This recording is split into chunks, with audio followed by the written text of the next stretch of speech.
Welcome back to Film Vloggers. We review films and flog dead horses, so you don't have to. Is this week's film choice a complete waste of your viewing time? Much like flogging / beating a dead horses, get it? Please head over to www.filmfloggers.com to check out all of our previous vloggings. And while you're there, maybe hang out for a while, look around and vote for our next film. Click on vote, or visit www.filmfloggers.com/vote. Are you an idiot? If so, please check out our Idiot's Guide to Reviewing Us, where even a big dummy like you can leave us a red-hot review. Here at Film Vloggers, we pride ourselves on offering 1-star content with 5-star effort.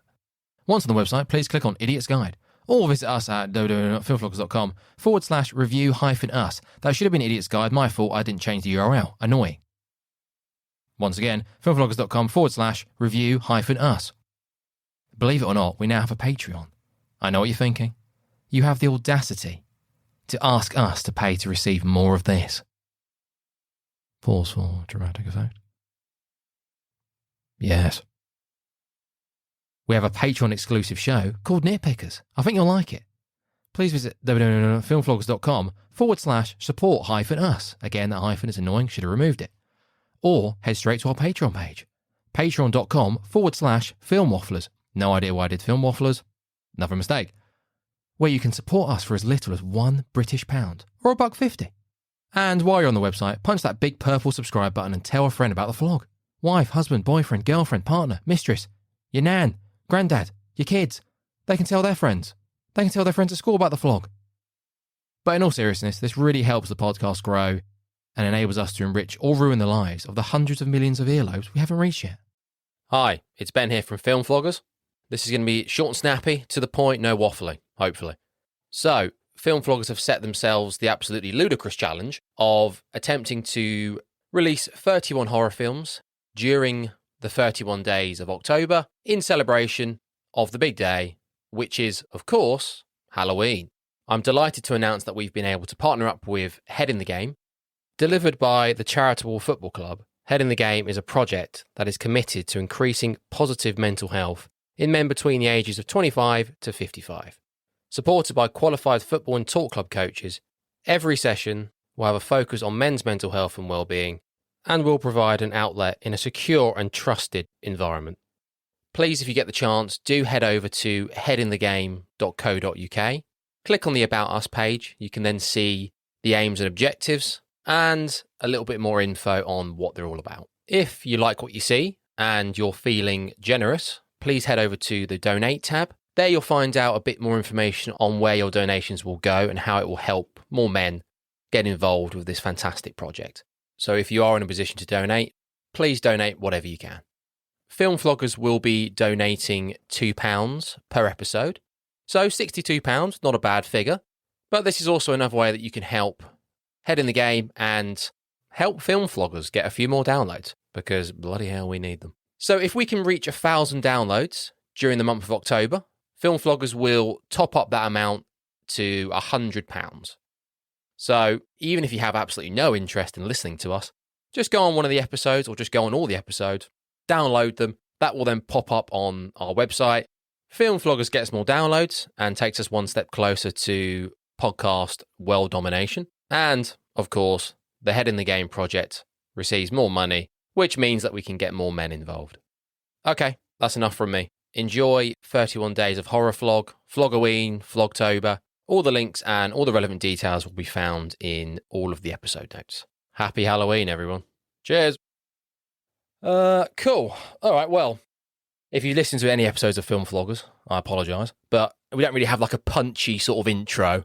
Just kind of jump straight into it. So I've got a guest on again. It's Paul from SP FilmViewers. How you doing, Paul? Very good, thank you. Thank you for having me on. No, pleasure, no. We were sort of going backwards and forwards, weren't we, for a bit, just sort of trying to figure out what to do horror-wise. And I know you said that you were a fan of the found footage genre. So there's quite a few decent ones. It's not just a case of like there's one or two. I think there's several really good found footage films, like genuinely really good found footage films. Yeah, like Wreck springs to mind, definitely. Yes, Wreck, yeah, love Wreck. I know you and Sophie recently did the Blair Witch Project, didn't you? That's right, yeah. Is that one of your sort of, in terms of found footage, is that up there with one of your favourites, or? Yeah, definitely. Yeah, that's like I explained in the episode, like the starting point of discovering that kind of mid subgenre of horror, and I just felt it was a genuinely like scary film, and it still is. It still holds up. I feel, in terms of like giving you that anxiety of being out in the woods almost with that and everything. It just feels very, very real. That's the strongest point of it, and so does Wreck in a way. Yeah, no, it does. I think the whole thing with Blair Witch and the selling it initially as being a true story, I think that was it was genius, wasn't it? It was just the idea, the marketing wise, it was just an absolute masterstroke. The fact that it was done on a shoestring budget and made, I don't know, like 250 million or something absolutely fucking stupid. Yeah, exceeded the budget that they initially, it was like in the thousands, and then it went on to make millions. So yeah, it's absolutely bonkers. And yeah, I think that was sort of the yardstick for found footage films. And I think for me, probably, as you said, Wreck, I think comes pretty close. Me and Fiona have done Wreck, a 15-minute job, and I think the last 10 minutes for me on Wreck is not just found footage, I think it's some of the best horror for me, full stop. I think it's just so good. So good. Yeah, really, that's really scary stuff. That definitely like give you are literally in the dark, like the character is in the end of that, and it's just so uncomfortable. Yeah, no, it is. It's horrific. Did we say what we're doing today? No, we didn't.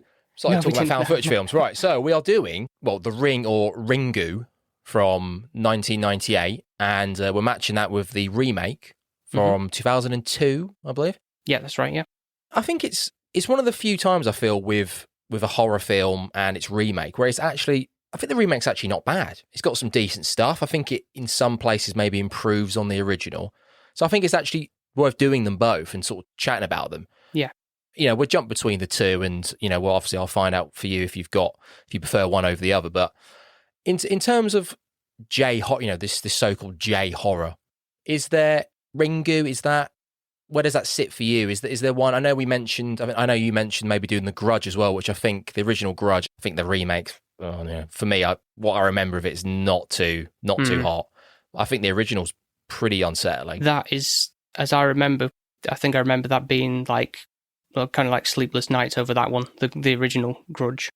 Yeah, so I haven't seen it in a good while, to be fair, but so it might not stack up quite as strongly now. But I've got a feeling it'll probably still be like, oh, that's just not nice. Yeah, it is. The original Grudge was well, this is the thing, isn't it? This sort of period for J horror, starting with, well, there's actually I've got a few here which I know I've seen. So yeah. I think the year before Ringu was Cure. Have you seen a film called Cure? I've heard the name, but I don't think I've actually seen the film. Have you got the synopsis of what it's about? Maybe I can pick up from there.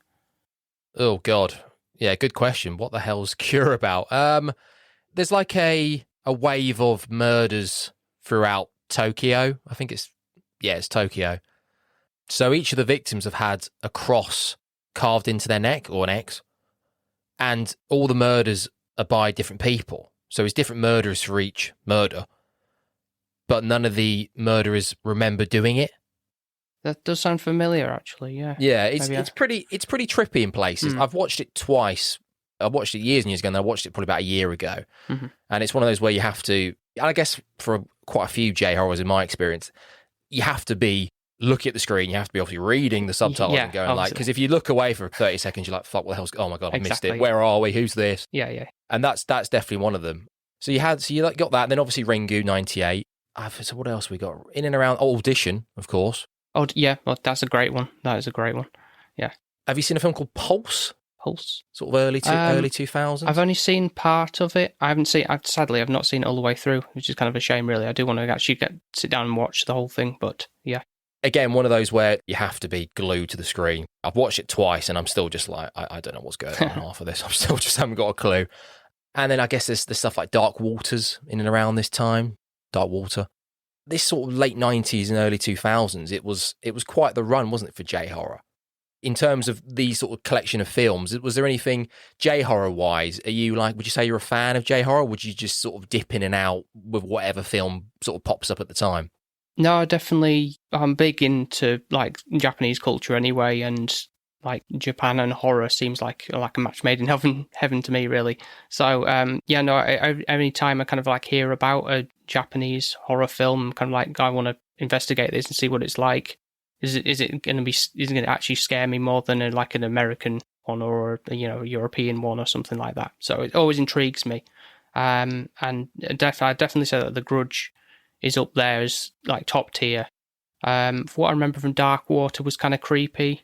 I haven't seen that in a good while though. Again, that's due a revisit at some point to see what that's like, how that stacks up with everything. But yeah, no, I'm always intrigued by what they have to offer. I feel there may have been a bit of a lull in horror films, sort of westernized Hollywood horror films during the 90s, and I guess in some ways the 70s and 80s were, a blockbuster couple of decades for horror films and slasher films and iconic villains and stuff. So, I guess there was going to have to be some form of lull at some point where the quality dipped a bit. And I feel, I'm not saying there's not like loads of decent 90s horror films. There's loads of films that people enjoy from the 90s horror-wise.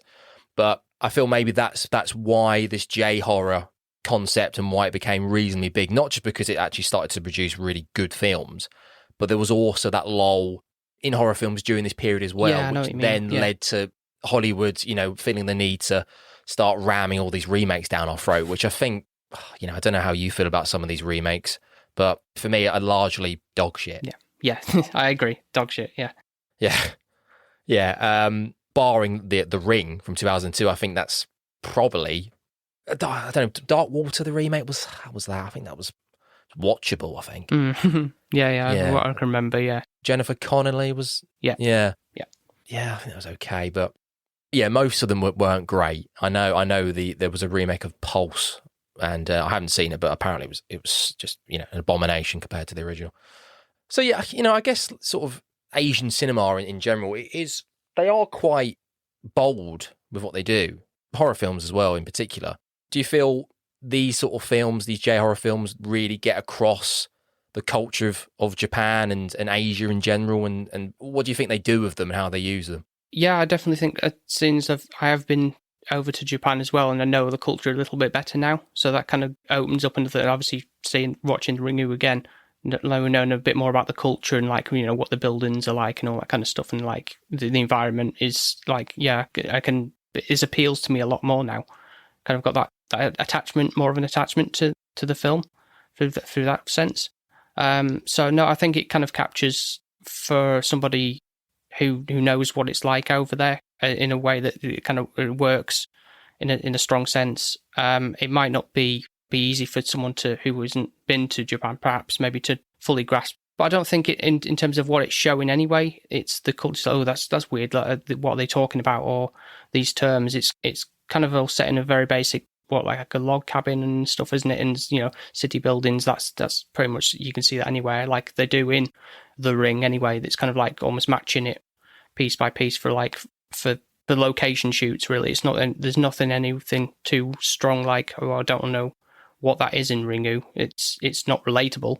It's very much relatable. I think it comes across in both ways. It's really strong. Yeah, no, and that probably helps with with remaking them, because they're not actually that hard to remake, are they? There's nothing to, even though I think a lot of these J-horror films are they're all pretty well made. There are certain, I guess, with how the characters are portrayed and certain plot lines and character arcs, it can get a little bit trippy at times, and it can be a little bit odd where you just have to go, oh, do you know what? Like, for example, I wasn't quite getting the whole, so I got the kid and obviously the mum, and then we meet the ex-husband. He then pops in and then he starts helping her out. He watches the tape. I don't know if I missed this, but he can then just touch people and see into their past and see their thoughts and feelings. And it was just like, all right, did someone mention this? Or, it wasn't, whatever. I wasn't taken out of the film. I was just like, oh, okay, he's got that ability. All right, okay, cool, whatever you want. But I think that's he just has that, really, just to help explain the story. Because, and interesting, obviously, this film, the Ringu, is like an hour and a half long, near enough. And then the Ring is like hour 50. So it's like feels like that's got more to explain in that film. And there's kind of like more longer shots and things and like more background thing to fill in with that. But I think for the time the film runs out in Ringu is plenty to work with, because I was like going through and thinking, yeah, that follows that beat from that almost thing, and it wraps up in that sort of same way. It was kind of weird about the whole and then all the flashbacks and stuff in Ringu, and all the black and white thing, and then it's like being part of that, getting the characters involved into the lead lady, what's she called now? Tomoko. No, so that's the girl who died. Sorry. No need to apologise, Paul. Film floggers are renowned for forgetting names, and even if we do remember the names, we butcher them anyway. So yeah, I've got it somewhere. But anyway, the lead lady. Yeah. I know who you mean. Yeah. Yeah, and she gets drawn into it, and she's like, "Oh, I can see what you're seeing now," kind of thing. And it's like, that's strange, but I guess it's just to help explain the scenario. Yeah, it works. It's okay. I guess at the end of the day, I can't start shouting at the screen. We've got to accept the fact that there's this tape that's come out of nowhere that's going to kill someone in 7 days. So it's like, okay, fine, do whatever you want. And I think it's done quite well in the sense that it moves. You get a bit of backstory, it moves the plot along, and you start to sort of slowly unravel maybe what's going on, and you're not just forced plot devices and exposition about who all these characters are, and you get the kind of the one scene where you sort of see maybe what happened with the daughter and how the mum and the doctor and how that's all linked in, and how all the images in the video that we see, what they represent and how they fit in with the narrative and the story, and how they all kind of piece together. But I think I think it works for the film, and I think it's actually done quite well. You mentioned the running time, and I think it's spot on. It moves pretty swiftly, and I guess that's it has to to a point because of the whole 7 days thing. What I found quite interesting in I think more in Ringu rather than The Ring, is that there are certain times when the character and the mum and stuff do sort of take a bit of, like, I want to say downtime, but they do have moments where they just sort of maybe just try and go, well, let's just try and live life, and maybe this isn't happening, and I don't know, let's just have a day off from whatever's going on, which I guess you would, because, like, it's all well and good watching a tape and then getting a fucking dodgy phone call saying you're going to die in 7 days, but it's still pretty hard to wrap your head around the idea that's actually really happening. Yeah, that's true. The Ring 2002, it's what, like, it's pushing 2 hours, isn't it, I think? Yeah, so like 150, something like that, yeah. Yeah, and it's like, again, does it drag for you in places, or do you think it warrants its extra sort of 20 minutes or so? I don't think it does, to be perfectly honest, because I only watched it like yesterday, and the film has like a whole green, grey, blue tone throughout the film, that like a filter across the screen all that throughout.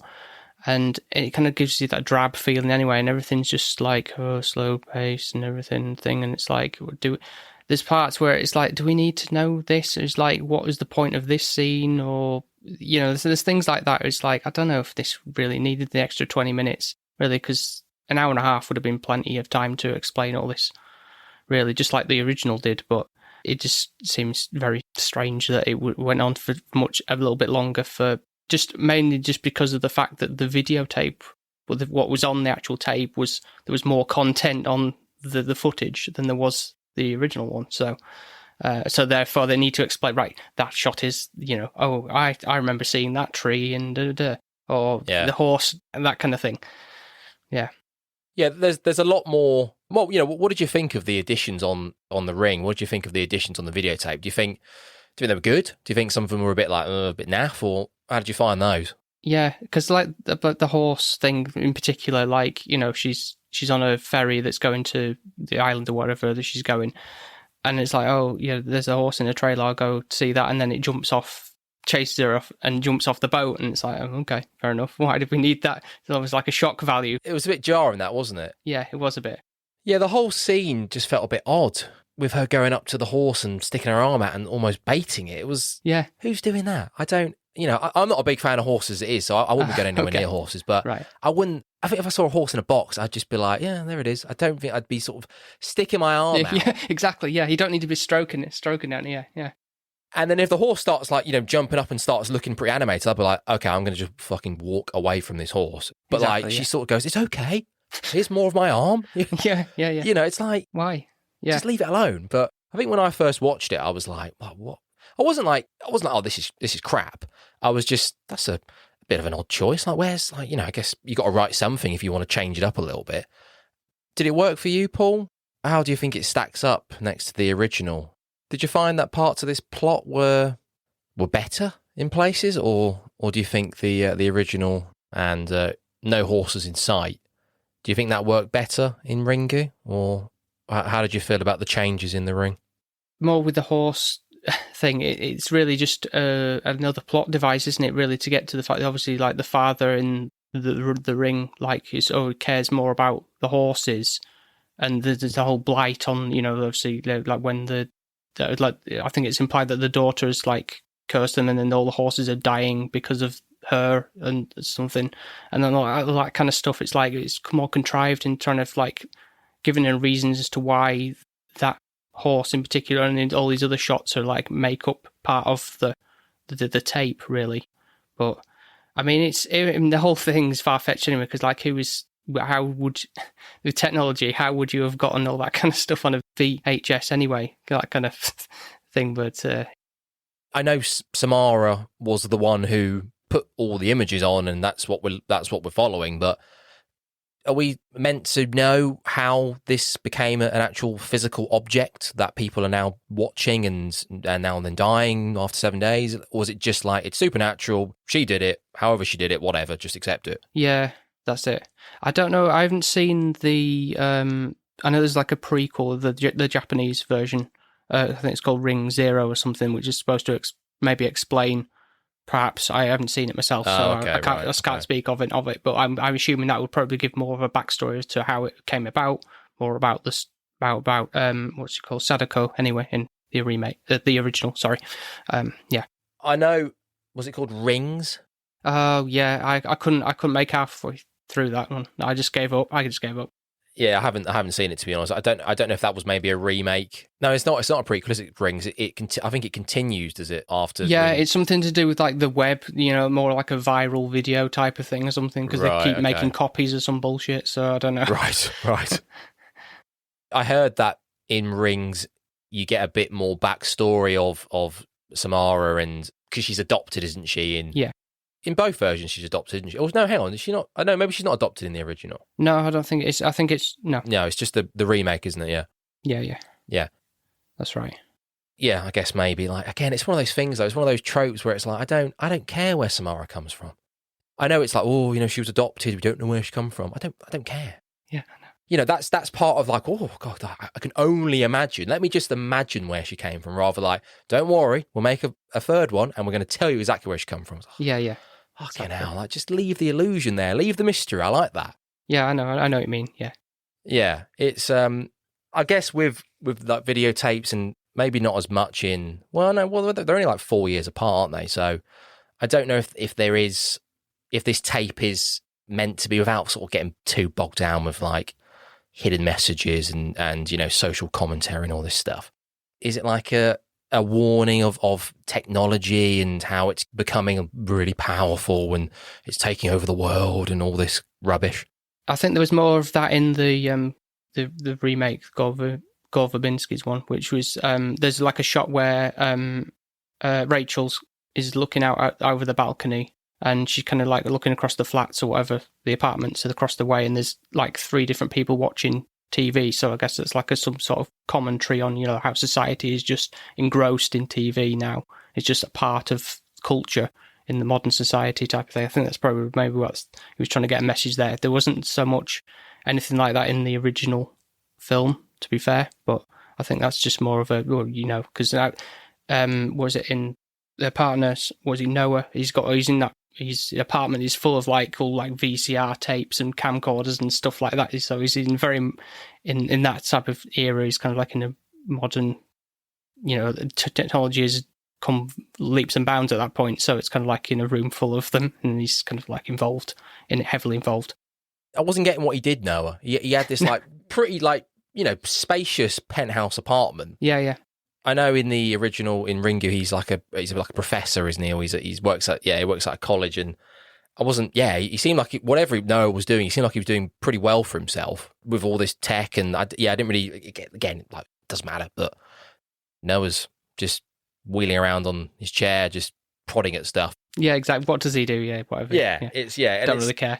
Yeah, there is certain parts when, as you touched upon, how because there's extra stuff within the tape itself, and it's it's a few years in advance. It's a few years from Ringu, so the technology's jumped a bit, so they're able to sort of manipulate the tape and find little bits, and they find the lighthouse, and you get the scene where the Naomi Harris she starts having that hair. She pulls the hair out of her throat and stuff. That was pretty gross. Yeah.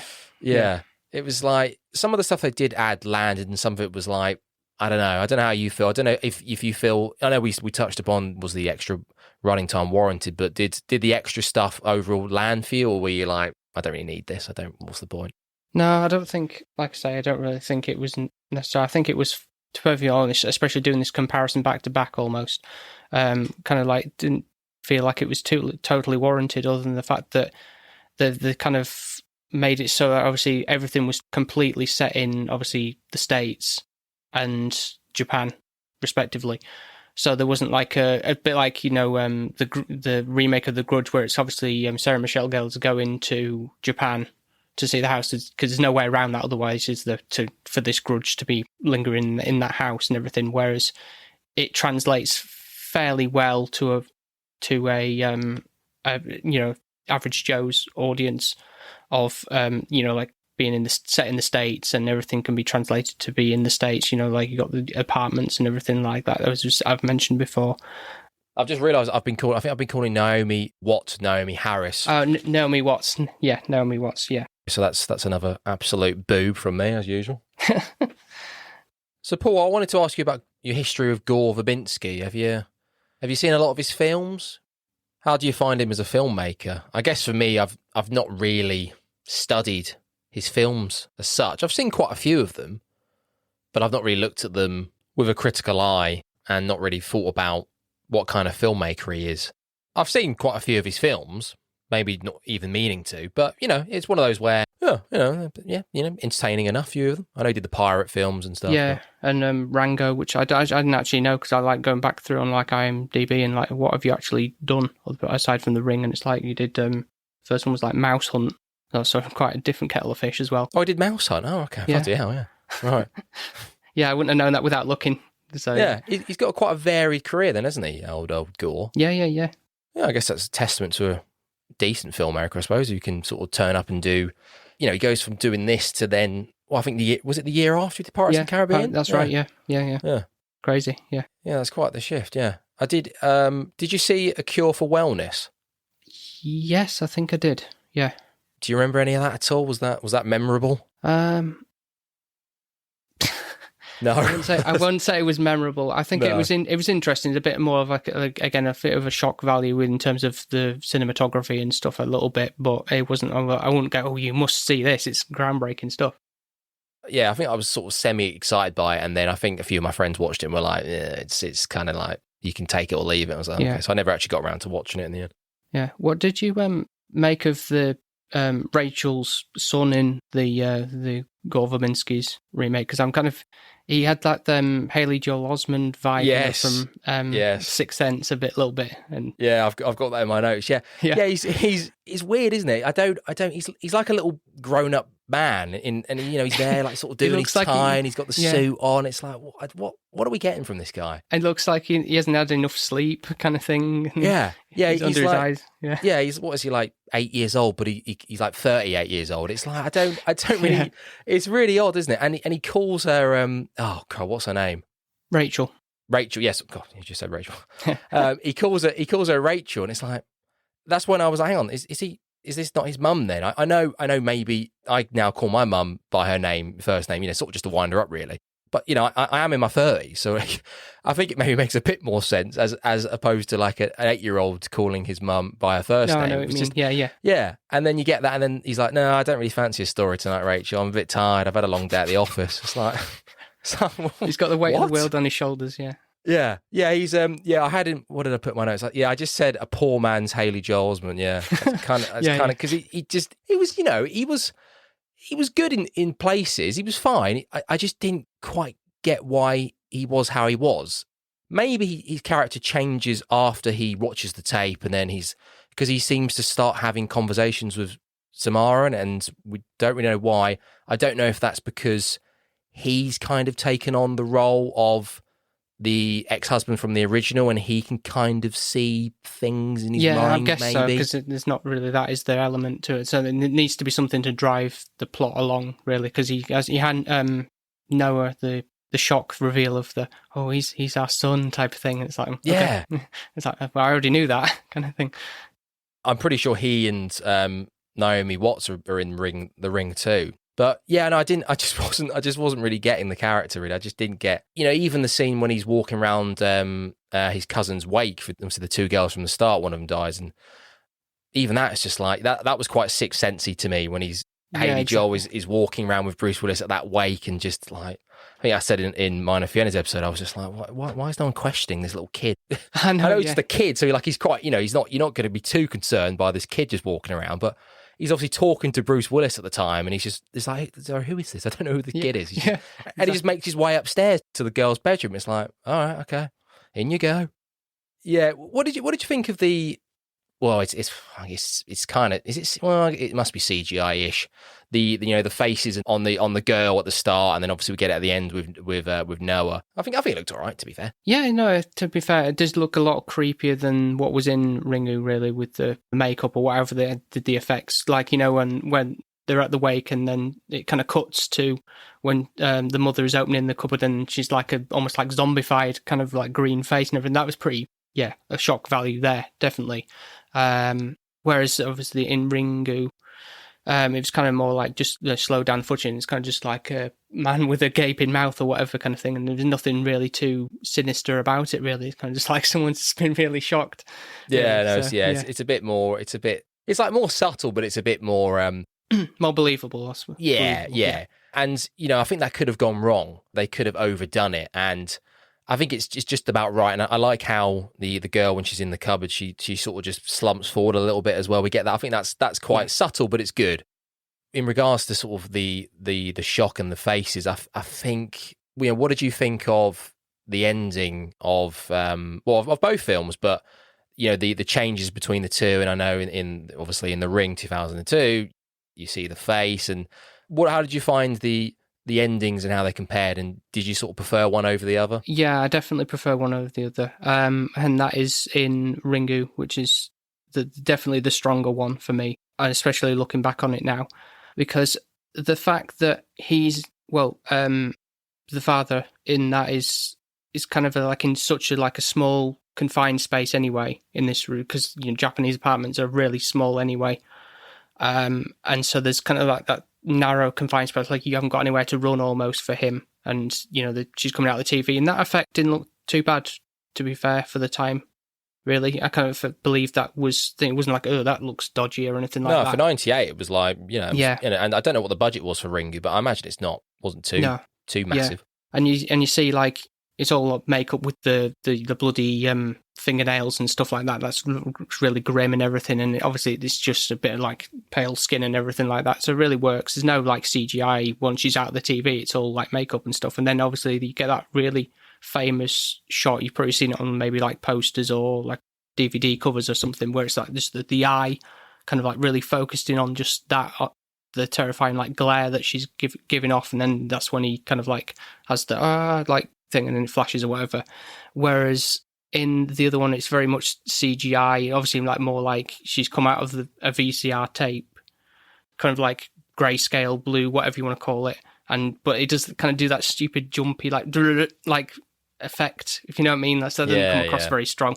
And Noah is in this, like you say, his apartment, which is massive, and he's like, oh no, like I've got to run away. But it's like there's plenty of room for it to maybe hide or whatever, and he's kind of just stumbling over his equipment kind of stuff. And then you kind of see her face, and you can see more of her face, and it's kind of she just looks like really grumpy and just annoyed. Yeah, that's what did it for me. I can just about accept the flickering and the teleporting, but it was I didn't need to see her. Yeah, as you said, like a grumpy, frowning green face. It was it's. And I think the thing is, especially now after you've seen it, and if you've seen Ringu before, was it I don't know, was it Scary Movie 3 maybe, or 4? Yeah, I think it was. Yeah, it's, of course, they parodied it, and they parodied everything, so everything's kind of ruined. But I think I just sort of see that face, and I'm just like, oh yeah, I've seen Scary Movie 3, like, took the piss out of it and stuff. But with Ringu, with the original, because you just see the eye, I think that's so much more effective. It's so much better. So much subtler, yeah. It kind of a good payoff, yeah. Even now, when I was watching it again, I was like, I've seen it before, so it's not quite giving you the chills as it once did. But it's like, you see that eye, and it zooms in, you're like, fucking hell, yeah, that's especially with the long hair and stuff, and you frame the character and you make the character that way. I don't really feel like, I don't know if, as a viewer, you're like, oh God, I can't wait to see her face. Oh, what is she going to look like? And I just think keep it. You've kept her with the hair, and you had all that, and I think just that's fine. And it's like, that's all you need, yeah. Yeah, exactly. It's like a serial killer. It's like a taking the mask for the end. It's like, well, like Michael Myers, whatever. You don't need to see him like, oh, hello. This, yeah, exactly. Like in Topher Grace in Spider-Man, going like every 2 minutes, going, hey Peter, like, what I mean? It's like, some people, I guess, would like, oh no, I like it, and they're not fussed. But for me, I like to be kept in the dark. I like, if you're going to set something up, don't just go, surprise, hello. Also, with the ending of the original, you said about how Noah's flapping all over the place and he's falling all over his massive apartment. I sort of, when I watched Ringu and when I watched her coming out the TV again, I was like, what? Why isn't he just moving? Like, you've got a bit of time. I don't know. I know the point is you can't. You're transfixed with the horror, but it actually sells it. You're sort of going like, come on, just run off, get to the door, fuck, leave. In The Ring, it doesn't. Her teleporting and stuff. I think maybe like Gorful that would do that, because even if he's got this massive space that he can run into, but if she can teleport, he definitely can't get away. Like, even if he ran to the door, she'd just teleport next to the door. So again, I think I think overall it's solid. Yeah, I think it's pretty effective. I think maybe he dropped the ball quite a bit actually with the ending. I think if you compare it to the original as well, I think it just doesn't land. I do like the fact that in the original, in Ringu, you do, for me, it is kind of made out that she, in some ways, is innocent initially. She is this sort of misunderstood young girl who has this power that she can't control, and then she kind of flips and becomes evil. What's she called? What's her character called in the original? Sadako. She becomes that after her mum. After her mum does what she does. Oh no, sorry. Her mum dies because she commits suicide, and then the doctor which is pushes her into the well. Which with that which I found kind of a bit jarring, but it's kind of funny that comedy sound effect. Oh yeah. It was like, oh, that's weird, but it's funny. Yeah, again, slightly just sort of like, what? It's just kind of out of place. Yeah, it was. Yeah, I picked up on that was a bit odd. So what happened to her in the original? It was like, okay, now she's to gain her vengeance and her revenge. She made this tape and she started doing all this horrible stuff, and she's going to just kill anyone who watches the tape. I kind of like in The Ring that she was just inherently evil from the get-go. The Brian Cox character, I love Brian Cox. Grey, he's great. Whenever he turns up, it's like, oh yeah, I like Brian Cox. He's never bad. But I think the whole like suicide, when he's trying to electrocute himself with like every electrical appliance in the house. Everything under the sun in his house, yeah. Because you're not found an easier way to get rid of yourself, Brian, but all right, fine. I thought that was a bit silly, but I like how right at the end you find out, you see the extra bit of the tape when it cuts off, and she says, no, I like doing it. I want to do it. I'm sorry, but I like being horrible. And it's like, okay, all right, that was a little bit different. I thought that was quite good. Yeah, because it's like the Haley Joel Osment kid ripoff. He kind of says, like, oh, why did you help her? You weren't supposed to help her, type of thing. So I guess that's like a twist as well, kind of thing. Like, more explains why this continues on after the fact that you think you've saved her and put her soul at rest, when it's like, no, you actually haven't. You've kind of like let the beast loose in a sense. Yeah, he sort of tells Naomi off and just goes like, what have you done? She's always awake. She never sleeps. Oh, God. All right. Okay. Sorry, Aidan. Whoops. I think the idea that she was kind of etching these horrific images in the horses, I think the idea of horses just running and drowning themselves is like, okay, it's still a bit odd, the horse thing, but I guess it's done quite well, and I've got the what's it called, protection thermographs or something, which is the idea of burning pictures or burning images from your head onto a picture. Oh, okay. And that's because I wasn't quite sure what she was doing. It's not telekinesis. She's not doing that. She's not manipulating items with her mind. Yeah. I wasn't quite sure what the term was. So similar to a photograph, Samara Sadaka can produce a photograph. I might actually be pulling this out my arse. Okay. I just saw something. I was sort of just like, what is she doing? And I think it's just a version of like, it's basically she's producing photographs, but with her mind in people's heads and psyche and stuff. So I think that's kind of interesting. Was there anything for either version that you kind of wanted to touch upon? Any thoughts that you felt like you wanted to get out at all, or just sort of like a summary on kind of what you thought of both versions at all?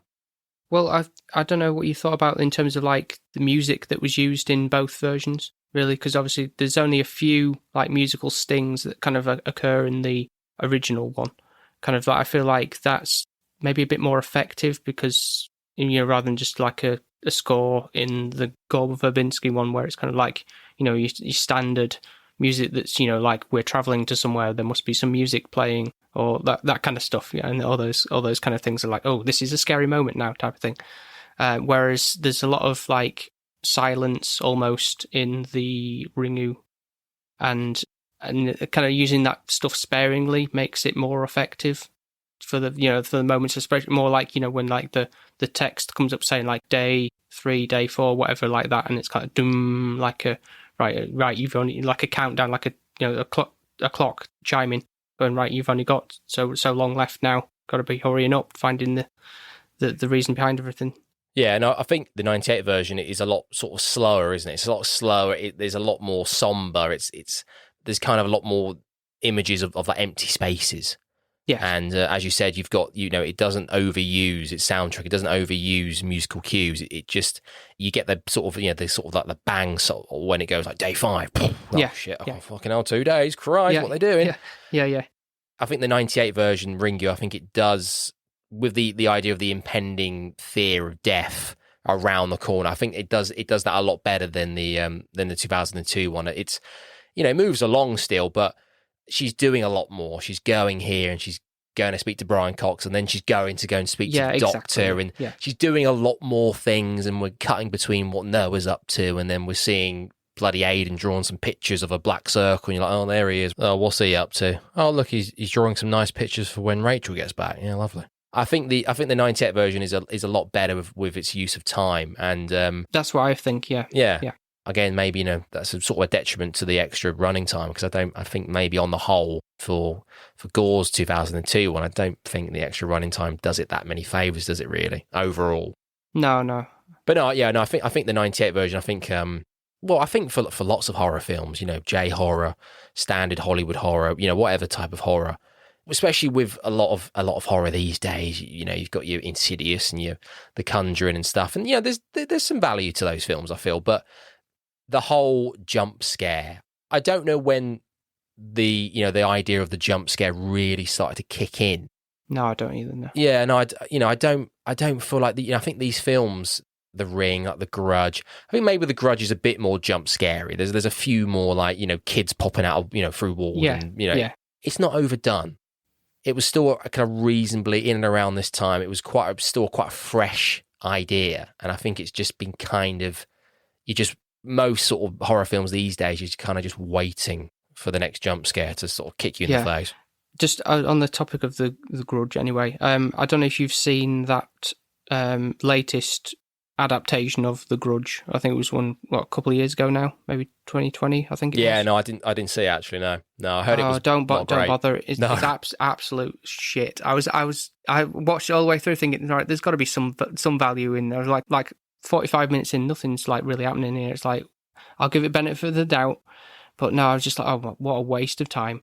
Yeah, again, it's just I get it. They want to try and make some more money, and look, if you're going to bring that back, you've got to do something different with it. I don't know what they did in the film. I don't know if they tried to make it different or they just try to rehash the same thing. But I don't know. I think it's just some films just don't need. Yeah, it's an empty argument, isn't it? Really, because you sort of feel like, what are they doing? Like, why are they doing that? Just leave it alone. It's just not easy for films that are so good as well, like Ringu. I think The Ring 2002 just about gets away with it. It's a decent watch. There's some missteps, but I think it holds its own. But as we touched upon, at the start, I think a lot of these, when it comes to J-horrors in particular, a lot of these Hollywood remakes are not good. No, they can't match it. No. Yeah. Okay. Anything else? Sort of any final thoughts or anything that jumps out at you for both versions? Just going to look through my notes real quick, see if there's anything. I think we've covered most of it anyway, but I think I'll just be kind of repeating myself, to be fair, on most parts. But I think I just kind of prefer the Ringu even more now. I think really just on the having the chance of like seeing them back to back is like, I was kind of worried, like seeing it a couple of years ago and thinking, this isn't as scary as I remember it being, and thinking, was there a misstep in my mind, thinking, was The Ring actually scarier than the Ringu was, kind of thing? But I think now seeing both again fairly recently, and I was completely wrong. I think there's just much more one, if not more or less, kind of the same structure told in less time, in a different way, with different styles and stuff. But Ringu definitely holds up a lot more than Gore Verbinski's version, I think, really. But that's not to say anything bad about The Ring anyway. It's solid as its own thing, and it's a good interpretation. I don't think there's anything to take away with it. It's just like the length of it is a little bit and when you stack them side by side, for me personally, the Ringu wins all the time. Yeah, no, I think that was well said. Yeah, I agree. I think if Gore wouldn't have done what he did at the end, I think the ending for me, I was like, do you know what? This is really good in its own right. And I wouldn't say the ending ruins it, because it doesn't. It doesn't doesn't ruin it. But it's just, I think he just got a bit carried away.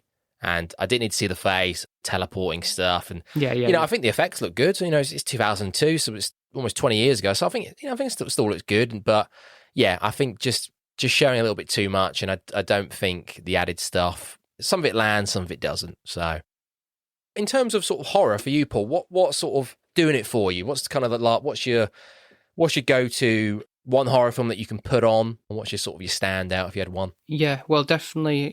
I would say The Shining is up there for me. That's like currently stands as my favourite film of all time at the moment, and certainly as a horror film as well. Because I think I'm more into that kind of like essentially psychological horror thing, because that's generally more scary. This whole psyche about like what's real, what's not, kind of thing, rather than something that's just a boo jump scare type of thing or anything like that, really. But second in ranking will probably be the original Halloween as a good one. I think that's pretty solid. I could probably watch that at any time, and that would be just as effective, really. I think the music really helps with that. That's another thing in terms of, I think that's an important factor in horror films, is the use of music. I'm not talking about like just do jump scary type thing, but I mean like an actual score that gives a bit of like foreboding, really. Yeah, absolutely. Certainly at the beginning of The Shining, just from the offset, you've got that music with the title crawls and everything, and that just gives you that sense of dread from the get-go, and that's like a character in itself. So that's what I really enjoy about it. It's kind of like you shit's going to go down before we've even started anything, and that's just gets me. I think you can't go too far from The Shining. Definitely an episode that I'd like to do at some point on FilmFloggers. Absolutely, like it's an unbelievably well made film, and Jack Nicholson, I think, is just cleaning up in that film. It's it's so good. And of course, Halloween is Me and Andrew had a chat about Halloween. We did the Rob Zombie Halloween 2007. Oh, right, okay. Yeah, Andrew actually prefers that. In spoiler, he prefers that in places to the original, actually, which was quite an interesting chat. And in some ways, I kind of I was on board with him. I kind of got where he was coming from. Yeah, no, it was interesting. I was quite keen to go and rewatch the Rob Zombie one again, just sort of see how it compares. But it was interesting to compare the two again. What about you in terms of horror? Is there anything that's other than that? Maybe that one is, or anything else? Is there anything that's really stands out for you in terms of like a horror that's right? Oh, you must see this kind of thing. It's really, really scary. Yeah, I think for me, the Texas Chainsaw Massacre is always going to be near the top of the list. Yeah, I think it's me and Tom did an episode recently, and I think it's one of those where it's just there's certain scenes in that which are just unbelievable. And I think the last sort of 15-20 minutes at the table and the family and the scene where we first sort of see Leatherface and he slides the door open and as you said, talking about music and scores and just that sound effect that kicks in after he then slams the door shut again. Yeah. I think that scene is just, for me, is just perfection. It's like whenever I see that scene, I'm like, oh my God, this is just unbelievable. Yeah, we've actually got one in the bank of recorded of an episode of talking about the Texas Chainsaw Massacre as well with Soph. So you'll get to hear. I don't know whether this episode will come out before ours does next time, but it's really fun to see what Sophie thought of it, really, because I think again that's really like a good, solid, effective horror film. I know Sophie's not a keen, avid sort of horror enthusiast as such, but how has she found sort of doing the how did she find? Well, obviously no spoilers, but how did she find Texas Chainsaw Massacre? Was she okay with it, or was she like, oh no, this is a bit much? No, I'll say she wasn't scared. That's all I'll say. But okay. Yeah. She wasn't like, oh my God, I can't sleep at night type of thing or anything like that. So yeah. Based on that, what have you got coming up on the podcast? What have you got in the works? And obviously, of course, where can everyone who listens to Film Floggers, all 5 of them, where can they find you on the socials, and where's best to kind of interact with you, and what have you got coming up in the near future? Yeah. So you can find us on pretty much wherever you get your podcasts, really. Apple Podcasts, Spotify, Podbean, Good Pods, that kind of place. And on the socials, we're mostly on Instagram and Twitter under the handle SP _FilmViewers. In terms of things we've got coming up, we're kind of like coming up to 100 episodes, which is kind of crazy. Like we've been doing this for so long, really. But we've got a couple of guest episodes lined up for November. I think potentially we're in the talks, me and you, Ben, and Fiona, hopefully, to do one of those episodes. If you want her, you can have her. She's here. Yeah, that'd be fun. It'd be good. It'd be good to us, all 4 of us, to sit down and have a chat. And we've sort of thrown a few films around again, so we need to sort of finalise that. But yeah, well, just poor Sophie in advance. Well, poor you, poor everyone. But no, it'd be good. Yeah, that'd be cool. Yeah. As I said to you, I wanted to sort of have a look at something J horror, and I think it's a brilliant genre. It's like it's got some really top tier horror films of the last sort of 25 years. Yes, so definitely. I think that was that was good. It was good to compare the two. Actually, I'm glad we did the Ring as the 2002 one as well. I don't know if you actually knew this. I only found out today there was actually like a South Korean version of The Ring. Oh no, I didn't actually know. Called the Ring Virus, and that was 1999. But apparently, it's not particularly great. It kind of treads most of the stuff that happens in Ringu. But it seems to be a lot more bland, really, in terms of the characters and everything, and just everything's more light and stuff, really. It was just like on a YouTube video I kind of stumbled across and was like, oh, I didn't even know this existed. But it's like they kind of said, don't bother watching it and just stick with either of the two, the remake or the original. So, yeah. Yeah. Well, again, it's one of those, I suppose, where it's just, everyone sort of tried their hand at trying to make their own version of Ring, and it's like, just, leave it alone. Leave it out. Oh, that's interesting, yeah. I'll have a scan of YouTube, sort of have a look at it.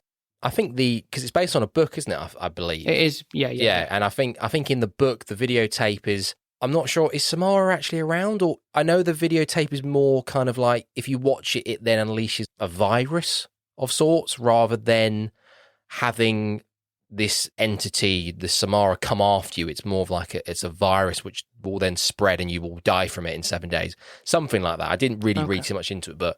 Right. Okay, well, Paul, absolute pleasure. As you said, hopefully we'll come together as a 4-piece in the future, and I'm sure... Yeah. We'll get you on at some point in the future to...